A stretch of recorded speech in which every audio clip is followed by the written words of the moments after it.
que lo fionga para mi abelayo Samoa. Laaulialemalietoa.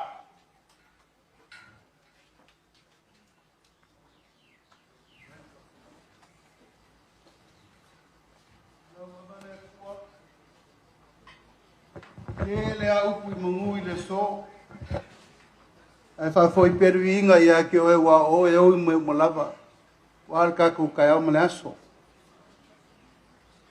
Ele so nga fe kalolo ai ma fe lo ai ainga. Ela nga fe sila fa I o nga ngafa mo nga so kanga mo nga fa singo manga. Ale so o mongi ale upu le pai ai o le kako mafkanga. E kala lea wal su o lau sunga kai kai o sanginga. Malou so akau. Maluka we le pai al fai ngā malo wale fio lau fionga le kovang siri ma le lukenga kovanga. Le maluka we le fionga le peleskenge ma le fionga le fong kalai. O le fai ngā malo firfiria ngā ngei ku le vai. Ngei foi vai kau ma le kako sabalinga. E ako usu pa ia wa lewa pa ia whangamalama. Maluel pa ia maupu. Kai ngange usuali. E pa ia maurunga wala ko whakau si wakele wal kako wang ngofo. Lau fionga le liko wanga.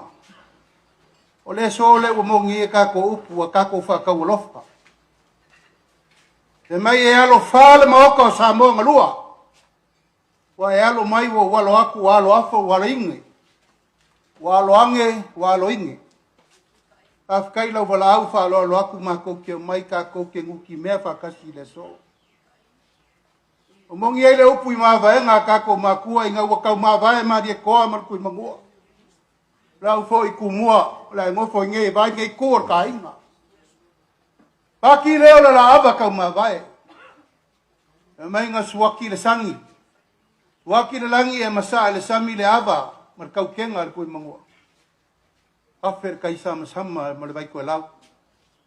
Ka paipu le maria koa masa sa le vasa. Hafer vai palolo e iei le kai au ma le aso lingi.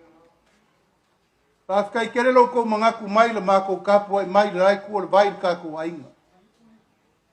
O le mele leiku kuila ma mangua. E le leiku mua ma pule. O le whakura ngā o kākou wānga ngofo. E kākou ke maki kiwa whafsanga. E penga whai aku se kara kei mua sola. O ke lei loa pen kupu a per men ngei.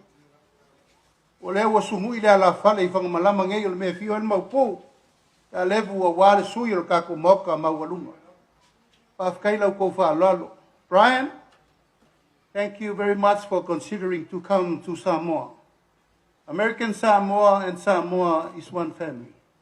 And we are very grateful here with the invitation from Honorable Governor to meet you. And I hope you will visit us as well. But this is just the beginning of your kind and your love for both Samoa.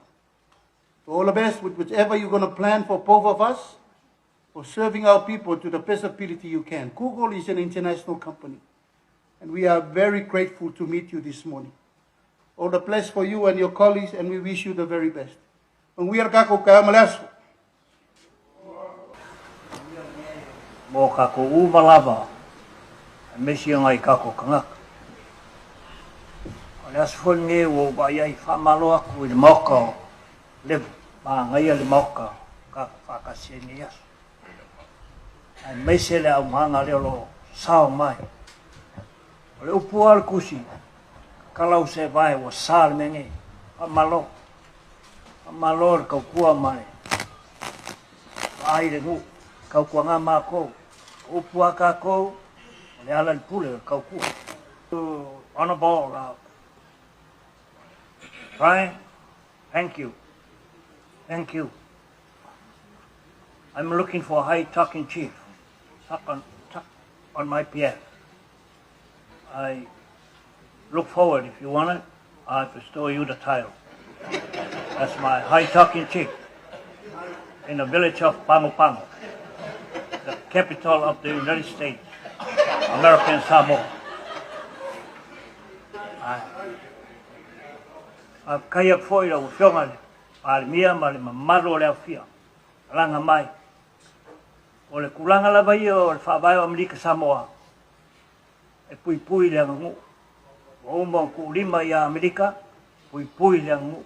Kulanga whapengei, e whakangai nga lava, whaia kako wha Samoa. Whamalo, au ngai ave sealo kako kofi pui pui sio kako ngu. Ai ai foi se sio kovia, mai o e fia makai ia kia, leo o whaia. Kele whangua puru ka. E nei se kupe a puru a o whangua puru e. Puru ama kua olo e onga whangua lai ka. Kea ngai, whai alo maumanga, ko ngai au ulu, ma ngai au whai, e ke o lai. It's an honor to meet with you prior this morning. But let me clarify our culture. You cannot become a chief unless you have a title. So, senator level or also high chief level, order me to bestow the title to you, Faleo'o. So, if you come back, this is your village. After the other, you're going to receive in our culture what they call sua, which is an high honor. Consists of cooked food like pig, taro, plus the fine man. Last, the envelope.